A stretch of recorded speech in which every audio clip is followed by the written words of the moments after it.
Tá, o senhor pode sentar ali rapidinho? Posso. Vamos lá. Ai, ai. Como vai, bebê? Tô bonito aí?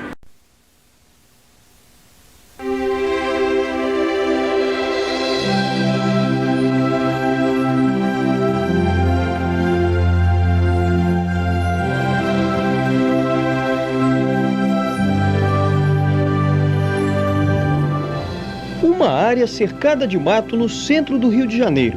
O espaço onde seria construída uma estação de metrô acabou abandonado.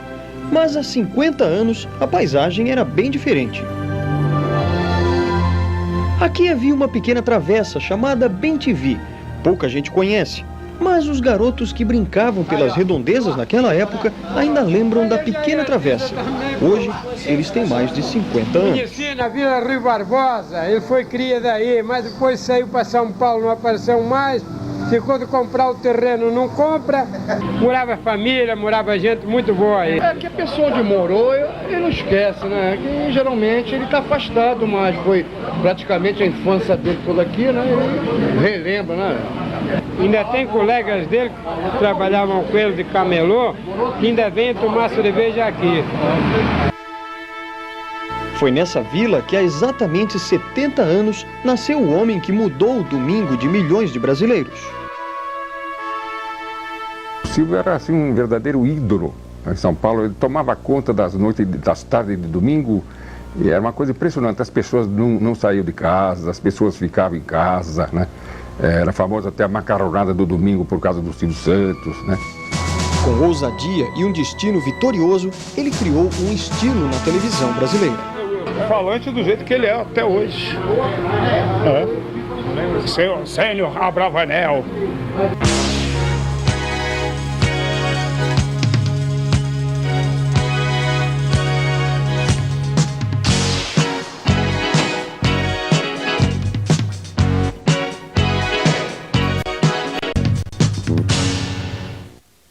Este senhor de 71 anos lançou o livro A Fantástica História de Silvio Santos. As curiosidades sobre o apresentador foram reunidas ao longo de 25 anos de convivência. Em 1970, a revista Cruzeiro me mandou de volta, me mandou para São Paulo, para eu dirigir aqui a sucursal da revista. Quando cheguei em São Paulo, vi aquele fenômeno Silvio Santos, falei, poxa, é uma beleza de uma matéria, uma bela de uma reportagem. E aí, imediatamente, entrei em contato com ele, né? E não foi fácil, não. Demorou alguns meses até que ele concordasse que eu fizesse. O Silvio gostou muito da reportagem. Engraçado é o seguinte, que ele também mandou um cartão dizendo que foi uma maravilha de reportagem, que pela primeira vez um jornalista tratou ele com dignidade, aquela coisa toda e tal. Me mandou o cartão, né? Agradecendo. E olha, eu não fiz nada demais. Não exagerei, nem debochei. Contei o que era um programa Silvio Santos. Jeito divertido, nos gestos. Quem quer? Na risada. Nos dias de gravação, Silvio Santos costuma visitar um velho amigo, José Jacenildo dos Santos, mais conhecido como Jassa. Eu conheci o Silvio Santos em 1976. Anteriormente eu tinha sido campeão das Américas e campeoníssimo das Américas de corte e penteado em Buenos Aires, na Argentina. Aí chegando de volta, eu fui convidado para fazer o cabelo dos personagens de uma peça de teatro. Entre os personagens estava o Gustavo, que era Relações Públicas da confecção Camelo, que vestia o Silvio Santos. E ele foi junto com o elenco cortar o cabelo. Após de cortar o cabelo, automaticamente ele foi entregar as roupas para o Silvio. Aí o Silvio gostou do cabelo e mandou me chamar para cortar o cabelo dele.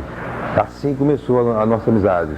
3 dias depois ele foi para a televisão e falou de 12 a 15 minutos no jazz. E aí começou uma explosão sobre o meu nome. E assim eu fui crescendo, viajando, evoluindo. E nesse embalo já fazem 24 anos, vai fazer 25 anos agora. Silvio Santos acabou ganhando um cabeleireiro, um amigo e um visual que a maioria dos brasileiros conhece de longe. A família Abravanel tem uma história que pode explicar o fenômeno Silvio Santos. Ela começa há 700 anos. As primeiras notícias sobre os Abravanel foram registradas no fim do século XIII, como conta o livro do jornalista Alberto Dines, O Baú de Abravanel. Eram pessoas cultas, filósofos, médicos e até tesoureiros dos reis de Castela, na Espanha. O maior exemplo é o de Isaac Abravanel. Foi ele que administrou os recursos que levaram Cristóvão Colombo à expedição para a América. Um descendente de Isaac chamava-se Alberto Abravanel e morava em Salônica, no Império Otomano, durante a Primeira Grande Guerra. Para ficar livre do serviço militar, precisava pagar 50 libras turcas. Como não tinha esse dinheiro, foi para Atenas, na Grécia, trabalhar como jornaleiro. Depois, para Marsella, na França, onde vendeu amendoim e pistache. Mas, como era proibida a comercialização desses produtos, foi expulso da Europa. A saída estava no Brasil.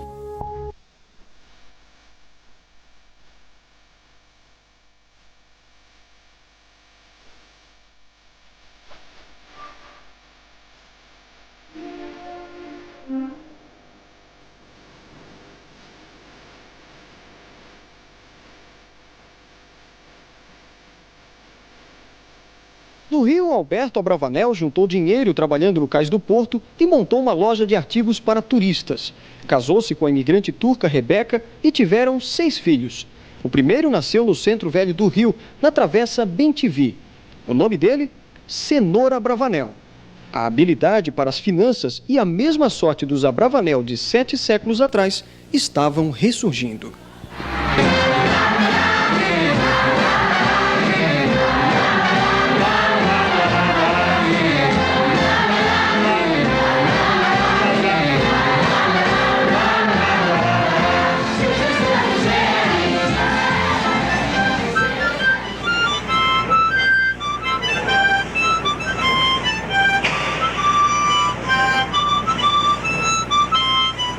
A música inconfundível de vez em quando é tocada na gaita do camelô Cláudio Ricardo Costa. O ponto dele é a esquina da Avenida Rio Branco com a Rua do Ouvidor, no centro do Rio. O que ele não sabia era que esse mesmo lugar foi o primeiro palco em que se apresentava o Homem do Baú, há 50 anos. Eu sabia que trabalhava assim na rua, mas não aqui justamente. As canetas que Cenoura Abravanel vendia deram lugar às gaitas, aos óculos escuros. Mas a marca do ex-camelô mais famoso do Rio ainda permanece entre os novos vendedores de rua. Ei, quem quer dinheiro? Oi, quem quer dinheiro? Um dia passou lá o Rapa, sabe o que é o Rapa? Aqui em São Paulo chama-se Rapa, e no Rio também. Rapa é o pessoal, é o fiscal da prefeitura que prende camelô. Chama-se Rapa, porque ele rapa tudo, leva tudo embora. Tá? E o Silvio já era conhecido lá desse pessoal de fiscalização. E um dia o próprio chefe do Rapa, chamava-se Dr. Meira Lima, né? Meira Lima, ele prendeu o Silvio Santos, porque ele estava lá vendendo.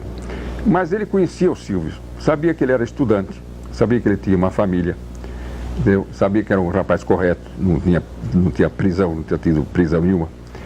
Então o que ele fez? Ele mandou o Silvio, encaminhou o Silvio para a Rádio Guanabara do Rio de Janeiro, cujo dono era amigo dele, Dr. Mira Matos, e para ver se o Silvio podia ser aproveitado lá como locutor, porque ele achava que o Silvio tinha uma voz muito boa, muito forte. A voz dele era muito conhecida ali na rua, né? Então, e o Silvio deu sorte, porque a vida dele é sempre pontilhada por muita sorte, né? Então ele deu sorte porque foi, naquela ocasião, estava se realizando lá na Rádio Guanabara um concurso de locutor comercial. Então ele entrou e fez o concurso, participou do concurso e tirou o primeiro lugar. Sendo que, por uma coincidência, também estavam participando desse concurso candidatos que depois se tornaram famosos também, como Chico Anísio, Zé Vasconcelos. Foi num programa de rádio que Cenoura Abravanel ganhou um outro nome. A mãe de Cenoura sempre chamava o filho de Silvio. Quando ele foi se apresentar num programa de calouros, o produtor perguntou o seu nome. E ele respondeu, Silvio Santos, porque os Santos ajudam. Na verdade, achou que o sobrenome Abravanel já estava batido demais nos concursos de calouros, onde ele sempre ganhava alguma coisa.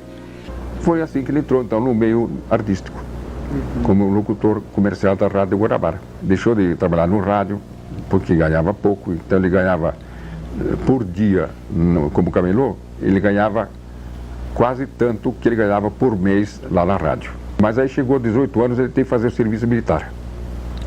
E ele foi ser paraquedista na escola de paraquedistas do Exército. E nesse tempo ele deixou de fazer camelotagem na rua, né? Porque não ficava bem e tal, e também tinha medo de ser preso, né, pela polícia do Exército. Então, nesse tempo de paraquedista, ele voltou a trabalhar no rádio. Ele passou então a trabalhar na Rádio Continental, que ficava em Niterói, do outro lado da Baía da Guarabara. E ele trabalhava à noite. Então, à noite ele pegava, quando para voltar para o Rio, ele pegava a última barca a última barca, Rio Niterói. A viagem era muito monótona, então ele começou a botar uma musiquinha. Ele pediu autorização e começou a botar uma musiquinha na barca. E o pessoal gostava, porque o pessoal dançava, né? E depois então ele botou o seguinte, que além da musiquinha, ele também achou que podia botar uma bebidinha. Começou a botar guaraná e depois cerveja. E o resultado é que em pouco tempo ele se tornou o maior vendedor particular de cerveja do Rio de Janeiro. Mas a barca quebrou e teve de ficar no estaleiro para conserto.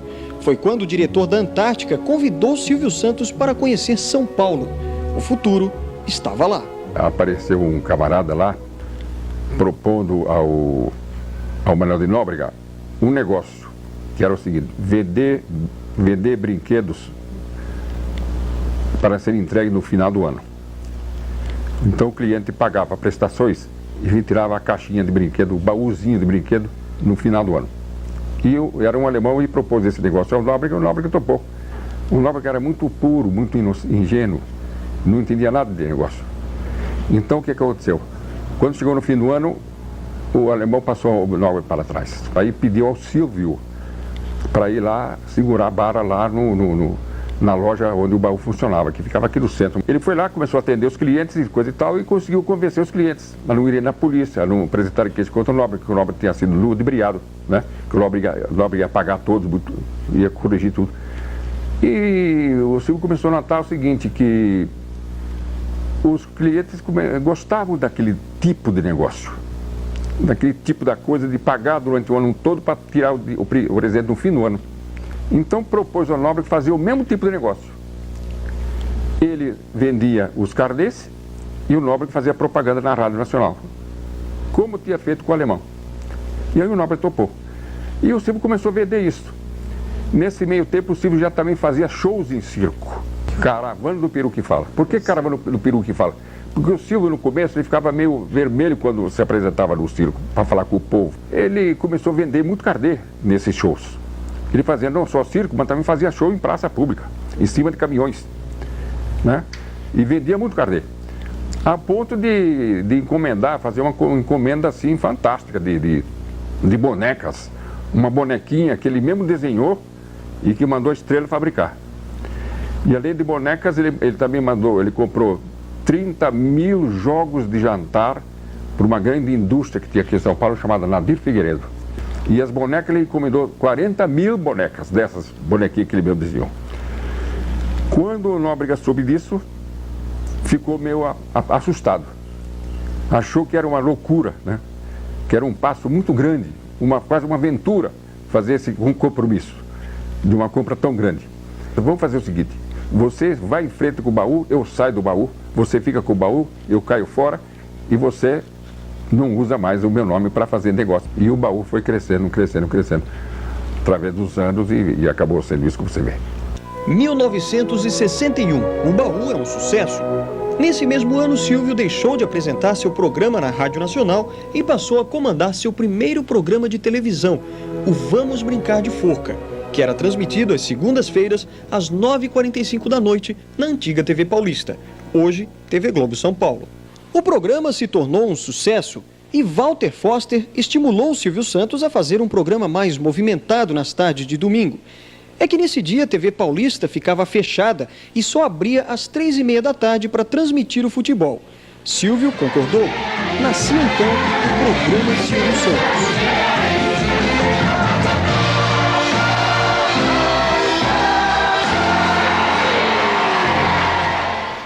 1966, a TV Globo compra a TV Paulista. Silvio continuou na emissora e chegou a ter mais audiência que o programa Jovem Guarda da Record, apresentado por Roberto Carlos.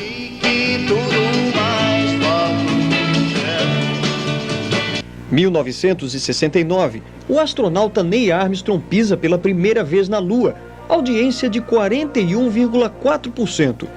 3 dias depois, lá estava Silvio Santos, comandando o programa Cidade contra Cidade. A audiência chegou a 40,4%, um ponto a menos que a chegada do homem à Lua. A revista Realidade, uma das mais importantes da época, registrou o fenômeno, dizendo que Silvio Santos só havia perdido na audiência para um acontecimento do outro mundo. 1964, o destaque como animador deu a Silvio Santos o primeiro troféu imprensa. Em 71, o jornalista Plácido Manaia Nunes, criador do troféu, transferiu o programa para Silvio Santos. Eu não vendi o troféu imprensa para ele, nunca vendi o troféu imprensa. Eu doei para o Silvio Santos o troféu imprensa.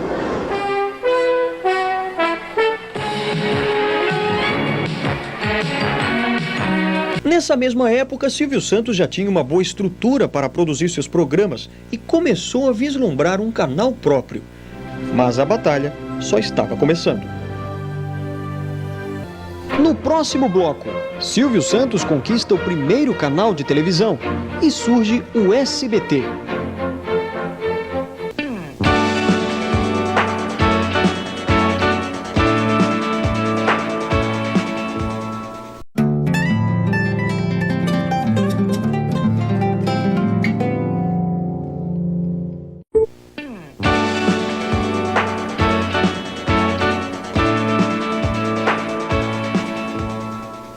Em 1971, a Rede Record ofereceu ao animador 50% da emissora.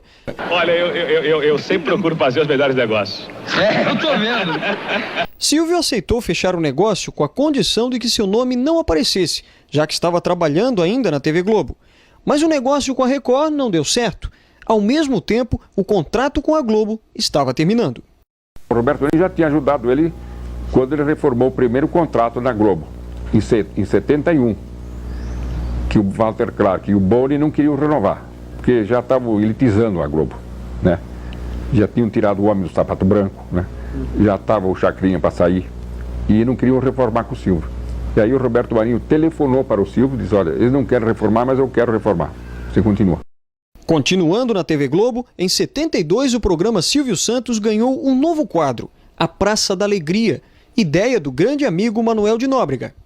No primeiro programa, Silvio apareceu de surpresa e juntos começaram a relembrar os velhos tempos da Rádio Nacional. Foi uma amizade que começou em 1957, mais ou menos. Não, antes, 56. E a amizade dos dois era um negócio assim de pai e filho, né? Era um carinho muito grande que eles tinham um pelo outro. E isso passou para mim. Primeiro que eu era muito amigo do Silvio, né? Nós éramos grandes amigos, muito íntimos. Ele era locutor da Rádio Continental no Rio de Janeiro. E o irmão do meu pai, meu tio, sabendo que o Silvio vinha morar em São Paulo, deu uma carta de apresentação para o Silvio conhecer meu pai. E nós éramos da Rádio Nacional de São Paulo, hoje Rádio Globo. E aí o Silvio chegou em São Paulo, fez um teste na Rádio Nacional, foi aprovado, aí ele foi se apresentar ao meu pai com a carta do meu tio, e aí começou uma amizade. Por uma amizade, Silvio pode fazer qualquer coisa. Em 72, o jornalista Plácido Manaia Nunes, que dirigia a revista Melodias, fez um apelo ao amigo Silvio. A revista estava quebrando e precisava de uma mãozinha do apresentador, ou melhor, da cabeça dele. Falei, você precisa me ajudar, porque a revista vai bater logo asas. Eu estou mudando, estou fazendo televisão e tal. Contei todo o meu esquema, coisa. Falei, você topa me ajudar? Ele falou, topa. Aí ele me ajudou. Ele topou fazer essa fotografia para publicar numa revista chamada Melodias.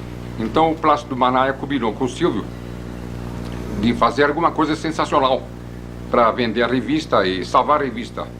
E a solução que eles encontraram foi fazer uma foto, montagem da cabeça do Silvio, onde ele aparecia careca. E publicaram na capa da revista isso. Então foi um choque, foi um impacto muito forte entre os leitores. E começou a vender muita revista, vendeu assim 200 mil, 300 mil revistas, né? E com isso fixou um público e salvou a revista de fechamento. E até hoje persiste ainda entre muitas pessoas a ideia de que ele é careca, não. Nós íamos fazer uma segunda reportagem. Eu mandei fazer uma pesquisa no Viaduto Chá, na Praça da Sé, nos lugares de maior circulação de São Paulo, mandei fazer uma pesquisa, exatamente perguntando: Silvio Santos é careca ou não? Pesquisa, 80% achavam que ele é careca. Eu falei: Silvio, nós não vamos fazer mais. E ficou assim. As polêmicas que se criavam em volta dele não eram motivos para preocupação. Silvio só pensava em ter um canal próprio. E o ano de 1975 seria decisivo para o empresário. O governo Geisel abriu concorrência para o Canal 11 do Rio de Janeiro e o grupo Silvio Santos entrou na disputa. Encontrar um meio para que Silvio Santos conseguisse o canal foi a primeira tarefa de Arlindo Silva como assessor do grupo. Ele acabava de ser contratado. Ele disse: olha, eu preciso conquistar um canal de televisão. De cara, primeira conversa. Aí eu perguntei: qual é o caminho para se conquistar um canal de televisão? Quem é a pessoa que arranja canal de televisão? Aí ele falou: é o Golbery, que vem a ser o Golbery do Couto e Silva, que era então chefe da casa militar do general Ernesto Geisel. Aí eu pensei bem nisso: eu acho que eu tenho um caminho para chegar até ele. Aí o Silvio disse: qual é o caminho? Diz: eu sou o íntimo amigo do procurador pessoal do Golbery, o doutor Gabriel Richard. Então eu levei ao Richard o projeto que o Silvio já tinha pronto, onde ele mostrava que podia fazer a autossustentação da própria emissora com os anúncios das próprias empresas do grupo. Era a televisão pré-paga. Então esse foi o meu primeiro trabalho para o Silvio Santos. Que esse foi um caminho que eu abri para ele e tal. Depois ele teve outros caminhos, evidentemente, né? Mas foi um trabalho que deu resultado. O Canal 11 do Rio de Janeiro foi o primeiro que o grupo conquistou. E no início dos anos 80, Silvio partiria para mais uma batalha. A Rede Tupi estava quebrando e os funcionários entraram em greve por causa dos salários atrasados. Foi quando o então presidente João Figueiredo mandou caçar a TV Tupi e as 6 emissoras associadas. Foi aberta mais uma disputa. E dessa vez, Silvio conseguiu a concessão de 4 das 7 emissoras. As outras ficaram com a Rede Manchete. A partir daí, Silvio começaria a montar a tão sonhada rede de televisão. Dada a organização que ele tinha no Grupo Silvio Santos, entre a concessão e a inauguração, ele formou um grupo de trabalho que montou a estrutura toda de uma emissora. Resultado: quando ele foi a Brasília assinar a concessão, em 19 de agosto de 81, já a emissora entrou no ar transmitindo a própria assinatura do seu nascimento. Nesse momento está no ar a TVS, Canal 4 de São Paulo.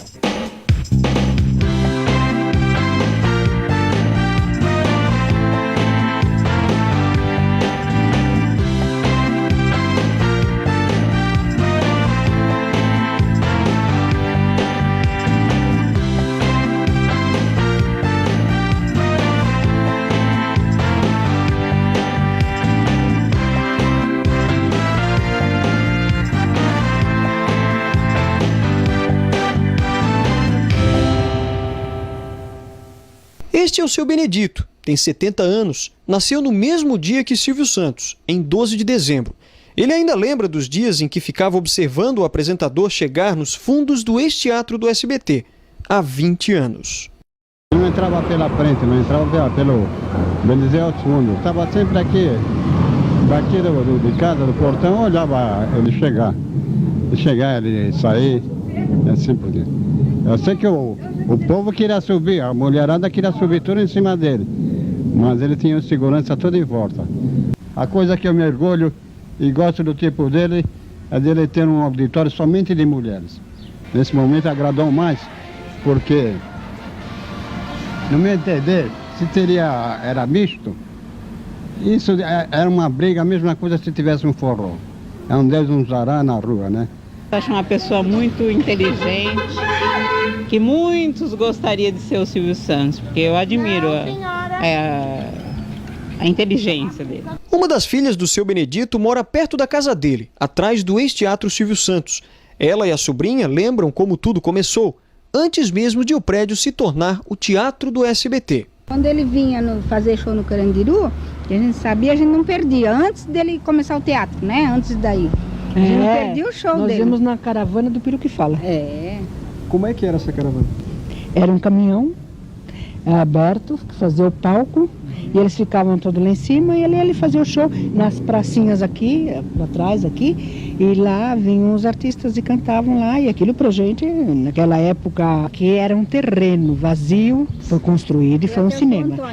Foi o primeiro cinema daqui da região, foi. Segundo os moradores, o Cine Sol pertencia a uma família de armênios. Quando o cinema faliu, os proprietários quiseram alugar o prédio. O dono da padaria Sol se lembra da história. Foi até interessante. Era um funcionário do Silvio Santos, que eu não me lembro o nome, ele esteve aqui na padaria e conversou com meu pai, que o Cine Sol foi embora, né? O Cine Sol fechou, naquela época que fecharam vários cinemas em São Paulo, um deles foi o Cine Sol e ficou fechado o prédio. Aí esse funcionário do Silvio Santos chegou aqui e perguntou ao meu pai, esse prédio tá para alugar? Meu pai falou, tá para alugar. Aí ele se identificou, eu trabalho com o Silvio Santos, então ele tá procurando um teatro. Parece que pegou fogo no teatro do Silvio Santos na época. Aí ele procurou, daqui mesmo ele ligou, escuta, achei um prédio assim.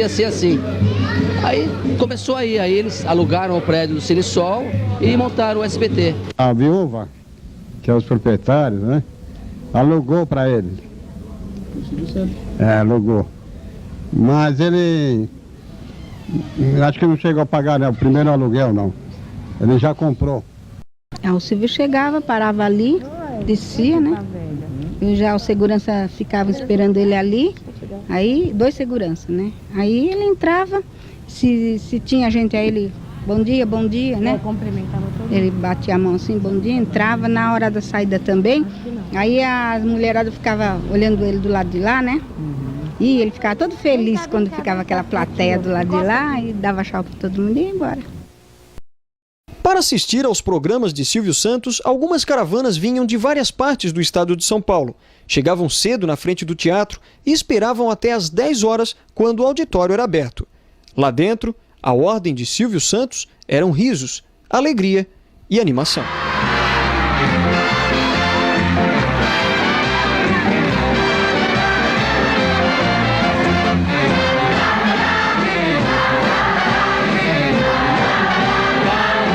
O pessoal fala, pô, será que o Silvio Santos paga aquilo mesmo que ele fala? Paga. Isso aí eu tenho certeza que eu já presenciei.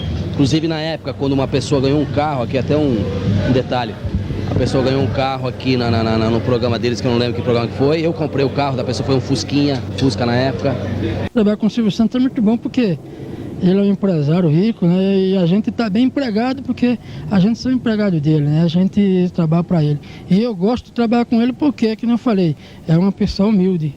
Uma pessoa que ele não tem preferência. A hora que ele chega, ele fala com todo mundo, dá bom dia, entendeu? A hora que ele chega, é uma pessoa muito bacana demais. Examinando o tipo de programação que a Líder apresentava, no caso a Globo, era uma emissora de elitista, vamos dizer assim.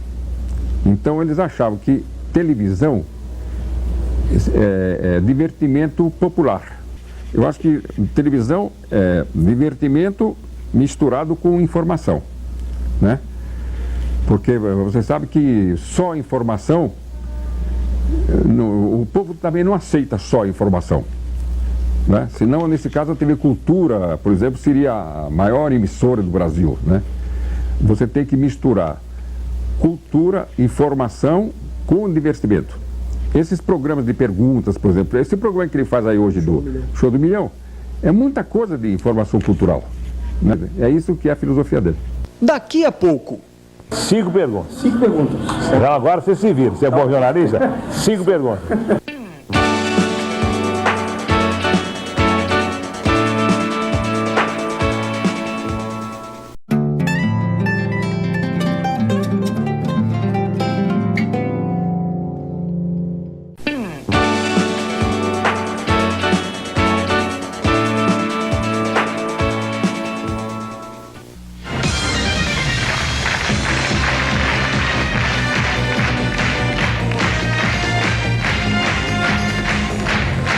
Você já sabe que a Esmirna até agora ganhou R$500 mil.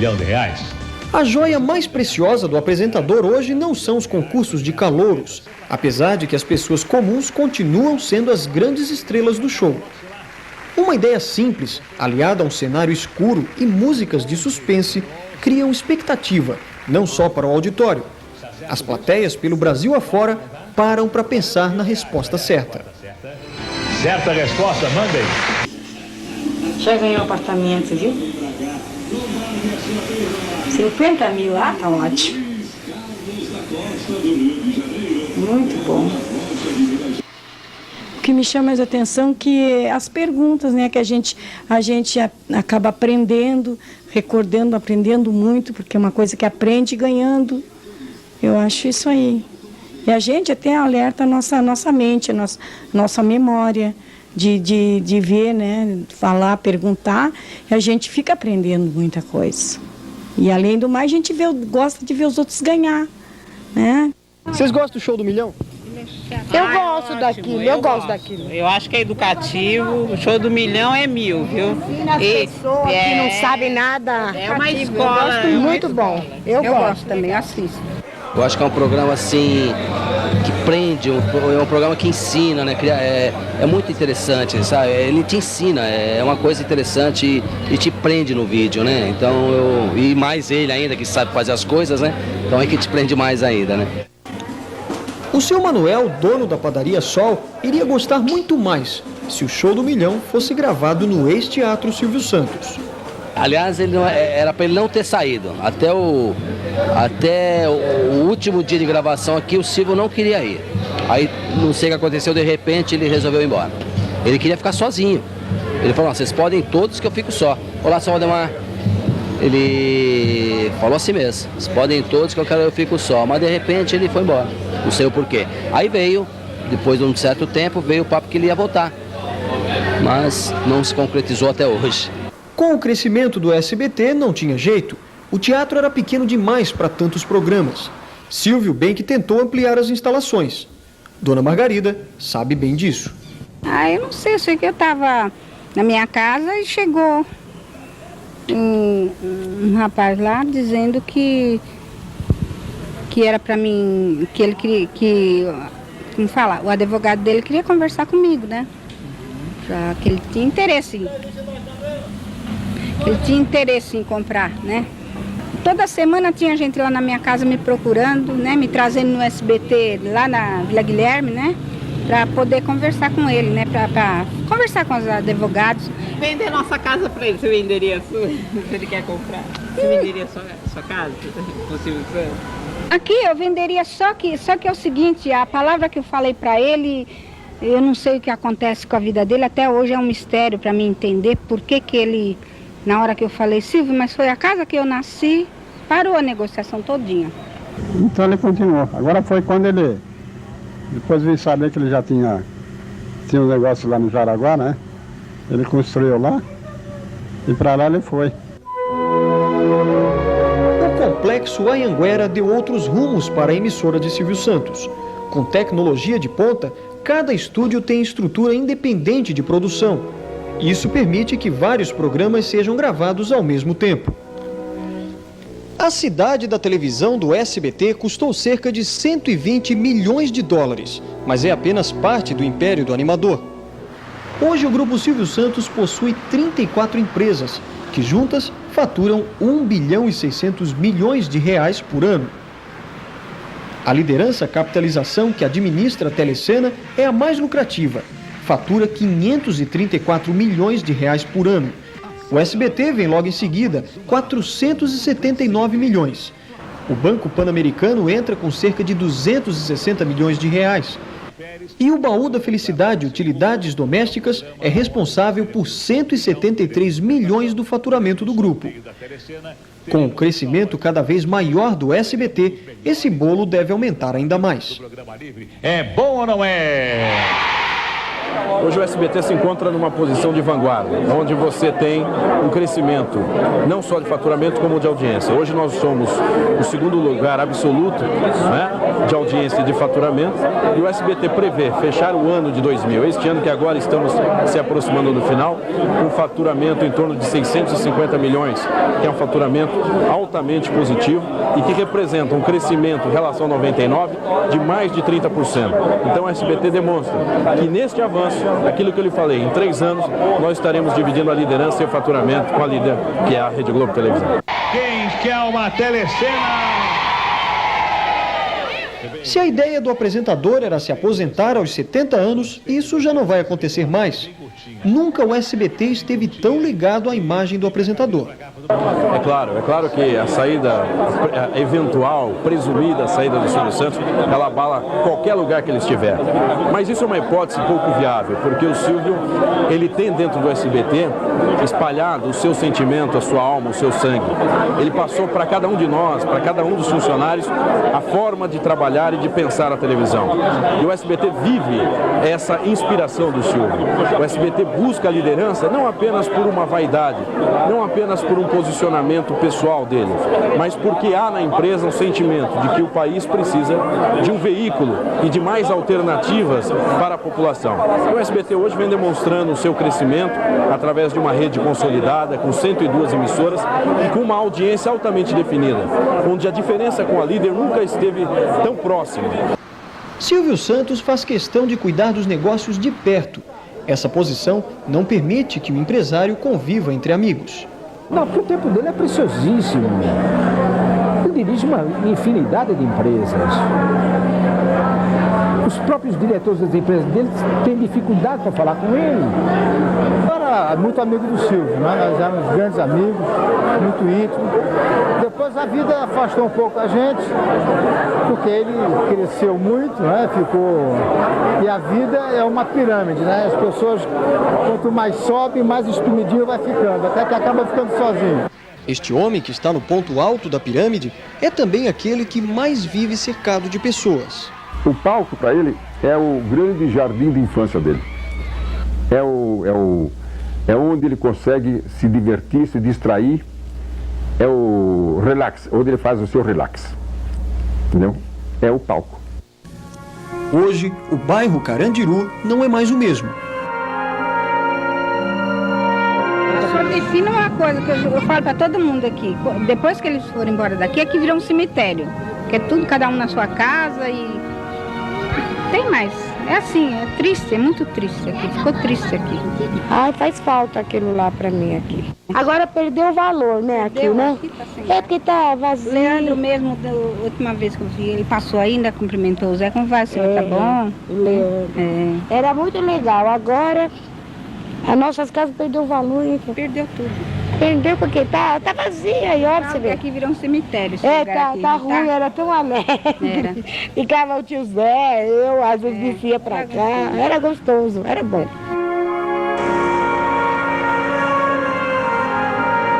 Aliás, eu acho que mexeu em todos os sentidos, não só comigo aqui no comércio, como os vizinhos aqui, comerciantes também. Que claro que caiu bastante, além da crise que está hoje comercial, falando comercialmente, que hoje o dinheiro sumiu da praça, né? Que está uma coisa bem... Então, além disso, além de estar essa dificuldade, a dificuldade ficou maior deles terem ido embora, que o consumo era muito grande, né? Do pessoal que frequentava, do pessoal que trabalhava. E muitos, eles ainda vêm aqui se reunirem. Eles se reúnem, eles passam aqui quase que todos os dias quando vêm de lá, na Anhanguera, os que moram para esse lado, né? E muitos que não moram também, uma vez por mês pelo menos, eles vêm se reunir conosco aqui na padaria, matar saudades. Mesmo distante, Silvio Santos continua animando seu auditório como sempre fez. Para os telespectadores, é garantia de diversão. Para os amigos e colegas de trabalho, um exemplo de vitória. Silvio Santos, para mim, é um dos maiores exemplos que o brasileiro deve se espelhar. É um fenômeno. É um homem que tem uma origem muito pobre e que tem, na sua transição de vida, no seu caminho de vida, uma história de valor, onde o trabalho, a lealdade, a sinceridade, mais do que isso, a honestidade, foram os pilares da construção de um grande grupo empresarial. Então, antes de mais nada, ele é um grande exemplo a todos os valores, não só aos homens homens da comunicação, não só os homens empresários, mas aos brasileiros como um todo. Ele é um exemplo de que o trabalho é um instrumento para que você consiga as riquezas da vida. O Silvio para mim é o melhor amigo, é o melhor irmão, é um pai.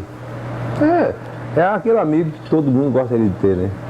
O Silvio e além de tudo isso, um grande ídolo, é o meu maior ídolo. Dificilmente, eu acho que na história do Brasil nunca teve um cabeleireiro com 24 anos de mídia, entendeu? Isso eu agradeço o Silvio. E realmente o meu sucesso é isso aí, é 10% do trabalho do Jacques e 90% da publicidade do Silvio. É um gênio da comunicação, é um grande patrão, uma pessoa que tem vergonha de ser bom, mas ele é uma pessoa maravilhosa, pessoa boa. Só que ele, talvez pela posição dele, ele tem que ter vergonha de ser bom. Então ele faz um tipo de homem zangadão, bravo, durão, e ele é um manteiga derretida, é um sujeito boníssimo.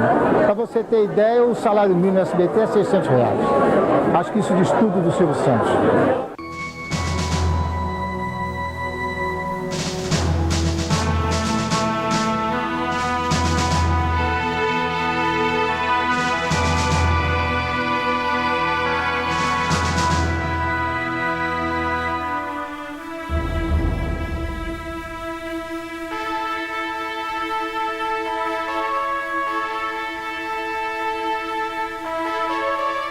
Fazendo uma tese sobre o Silvio Santos. Tá bom. Já comprou o livro do Silvio Santos também? Já, tá até aqui. Então lê o livro, pronto, já dei tudo no livro. Pô. Tá esse livro é mais do que eu. Deixa eu botar aqui. 5 perguntas. 5 perguntas. Então agora você se vira, você é bom jornalista? 5 perguntas. Tá certo. Show do Milhão é cultura, né? Eu acho que Show do Milhão a gente fica perguntando, que dia que é o Show do Milhão? A gente gosta de ver. É mais um programa, acho que até é um programa fácil de fazer, mas tem sido um grande programa, mas não era essa a intenção de que ele fosse um grande programa. Era mais um programa que eu gostei de fazer. E enquanto eu gostar de fazer o Show do Milhão, eu vou continuar fazendo. E amanhã, mesmo que ele seja líder de audiência, se eu enjoar dele, eu não vou fazer mais. Não. Eu gosto do Gugu, porque o Gugu é mais jovem, faz coisa mais assim para agradar a gente. Bom, o Gugu é um grande amigo, é um grande profissional, representa muito para o SBT, até porque ele tem características que eu admiro no cidadão. Ele é responsável, ele é trabalhador, ele é muito esforçado, tudo aquilo que ele tem conseguido através de muito esforço. Por diversas vezes ele sai do país à procura de ideias, ele é de uma sensibilidade fora do comum, ele é um bom animador, um bom produtor, um bom amigo, e ele tem uma qualidade que eu aprecio muito no ser humano. Ele tem sido um bom caráter, tomara que continue sendo assim. Tudo era o Silvio Santos, que a gente escutava, assistia e achava o melhor programa que tinha, e era realmente, né? Na época era o Silvio Santos. Era e ainda é, porque ainda até hoje eu gosto, né? Tudo que eu faço porque me deixa feliz. Quando alguma coisa não me deixa feliz, inclusive programas, mesmo que eles tenham uma audiência muito grande, eu paro de fazê-los, porque o animador, na minha opinião, ele vende a alegria dele, ele vende a alma dele, ele transmite aquilo que ele está sentindo. E no momento em que eu deixo de sentir, então eu não transmito. E se eu não transmito, eu paro de fazer. Até que eu tenha vontade de novo de fazer, e às vezes se eu não tenho vontade, eu não faço mais. A história do Silvio Santos, na década de 70, foi usada como modelo de como as pessoas têm que trabalhar e agir num espírito de iniciativa própria para triunfar. Desde que você se dedique ao trabalho, você, com perseverança, você consegue aprender tudo o que você deseja. Pode levar mais tempo ou menos tempo, mas a dedicação a alguma coisa que você goste de fazer leva você à vitória. A vitória é subjetiva, mas desde que ela satisfaça você, ela sendo uma vitória pessoal, já é uma grande vitória.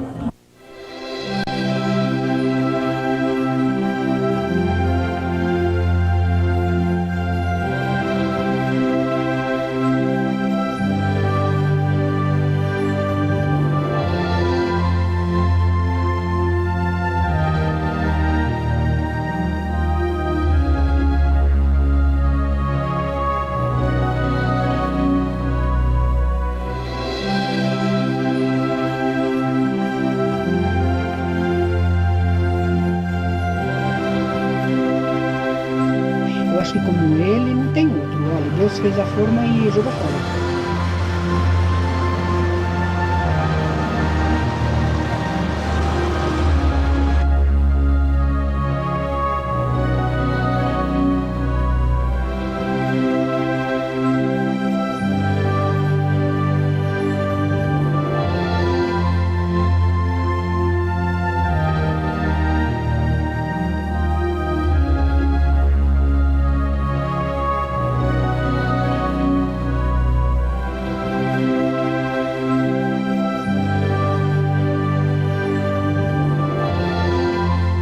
A mensagem que eu dou para os estudantes de jornalismo é que eles sejam assim perseverantes como é o Alexandre. Eu não conheço o Alexandre, mas ele está dizendo que está aqui em São Paulo desde outubro e está fazendo um trabalho sobre o Silvio Santos. É claro que isso me deixa muito contente, sabendo que um jovem como ele, e que provavelmente será um bom profissional, se interessou por um artista ou por um executivo como eu. Isso me deixa contente e a mensagem que eu dou a vocês, colegas dele, é que sejam como ele, ou ainda melhor, que façam aquilo que gostem. Se não gostam do jornalismo, deixem o jornalismo. Se gostam da advocacia, se gostam da pintura, se gostam do futebol, fazer aquilo que a gente gosta é a melhor remuneração que a gente recebe.